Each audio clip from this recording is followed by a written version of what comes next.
ভিতরে আমাদের বাঙালি একজন আছে, কি ওর নাম, শুভেন্দু কি অধিকারী বলছেন আপনি? শুভেন্দু চিটিংবাজ, যার নিজেরও কোনো জাতপাতের ঠিক নাই। কখনো মমতার ব্যানার্জির মিটিং এসে বলছে বিজেপি হটাও, দেশ বাঁচাও। এখন টাকা পয়সা বেশি খেয়ে নিয়েছে, ইডিতে ধরবে, সিবিআই ধরবে, এখন বিজেপিতে জয়েন করে বসে আছে। মানে নিজেরই ঠিক নাই কখন কি করে। মানে মিথ্যে বলা একটা সীমা থাকে। ভোটের আগে বলছিলেন অভিষেক ব্যানার্জির বিরুদ্ধে আমি লড়াই করব ওই ডায়মন্ড হাবড়াতে, তারপরে দেখছি নন্দীগ্রামে দাঁড়িয়েছে। মানে বুঝতে পেরেছে গোহারা হারবে।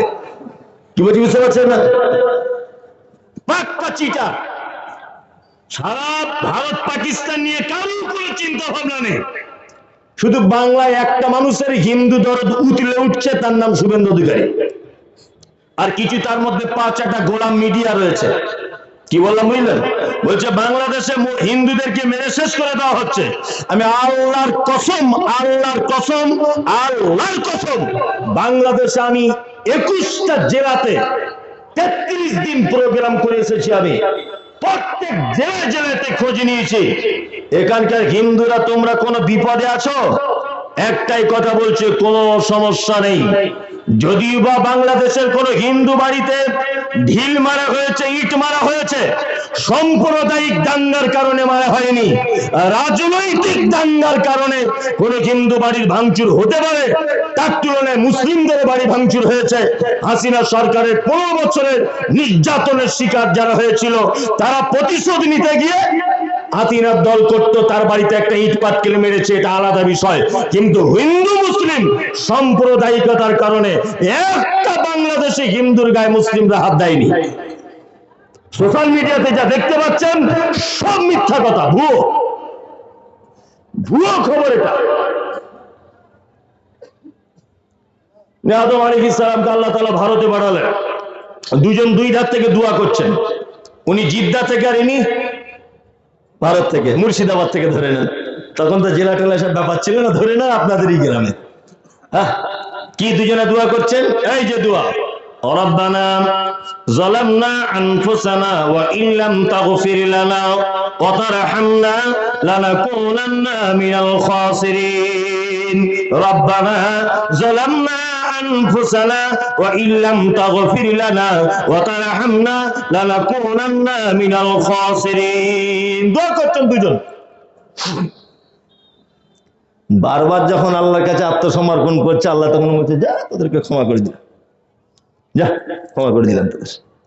আদম হাওয়া ক্ষমা পেয়ে গেলেন। এবার আল্লাহ আদমকে আর হাওয়াকে ডেকে বলছে, এই তোমরা দুজন এদিকে এসো, তোমরা তো যা অন্যায় করেছো ক্ষমা করে দিলাম।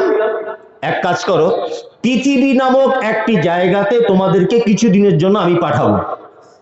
আদম আলাইহিস সালাম রব বলছেন, এখান তো অস্বীকার করার কোনো জায়গা নেই, আছে নাই? আদম আলাইহিস সালাম ভাবছেন তাহলে পৃথিবীতে যদি আপনি পাঠান তাহলে যাব।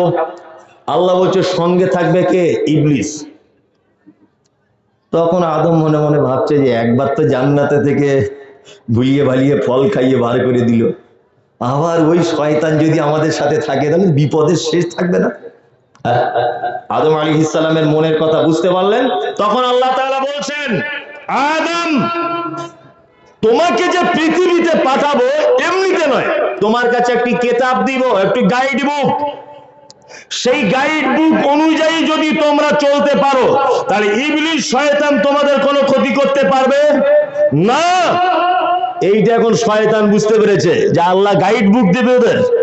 দাঁড়াও, তাহলে এদের আর ভটকিয়ে লাভ নেই, গাইড বুকের 12টা বাজাবো। ওটা আল্লাহ যা বলবে সব পরিবর্তন করে দেবো। আর শয়তান করেছেও তাই, করেছে না?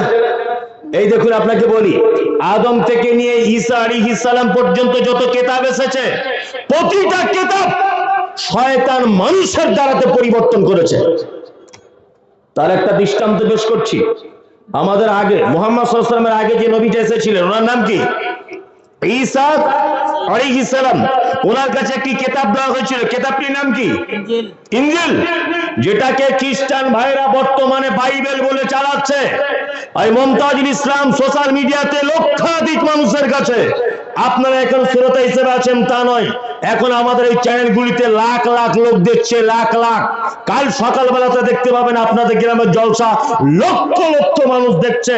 সমস্ত মানুষের কাছে এটা আমার দাবি থাকলো, সেটা হচ্ছে এই যে আপনারা জানেন খ্রিস্টান ভাইরা বর্তমানে যে বাইবেলটি ব্যবহার করে, এই বাইবেলটি সম্পর্কে তাদের দাবি এটা হচ্ছে সেই বাইবেল যে বাইবেল ঈসা আলাইহিস সালামের কাছে অবতীর্ণ করা হয়েছিল। এই মুমতাজুল ইসলামের কথা বলছি, অরিজিনাল যে বাইবেল অবতীর্ণ করা হয়েছিল ওটা আরামিক ভাষাতে অবতীর্ণ করা হয়েছিল, পরবর্তীতে ট্রান্সলেট করা হয়েছিল হিব্রু ভাষাতে। সারা পৃথিবীর কোন জাদুঘরে, সারা পৃথিবীর কোন ধনী মানুষের দামি কক্ষে, সারা পৃথিবীর কোন সাহিত্যিকের ঘরে, নেতা মন্ত্রীর ঘরে আরামিক ভাষার অরিজিনাল ওই আপনার ইনজিল আজও পর্যন্ত নেই।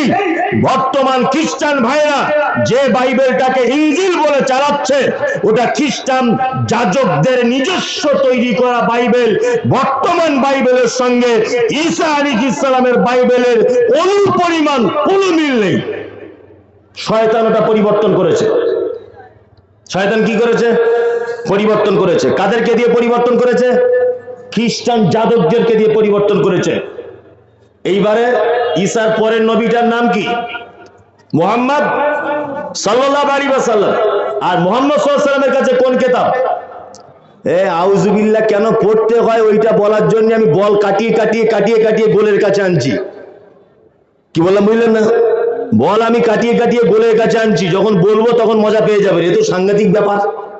এবারে বলে দিই, আমাদের নবীর কাছে যে কিতাব এসেছিল ওটা হচ্ছে আল কোরআন। শয়তান ভাবছে আদম থেকে ঈসা পর্যন্ত সবার ধর্মগ্রন্থ পরিবর্তন করে দিয়েছেন। তাহলে এবার মুহাম্মাদের ধর্মগ্রন্থ আল কোরআন পরিবর্তন করে দিলে আমার খেল খতম।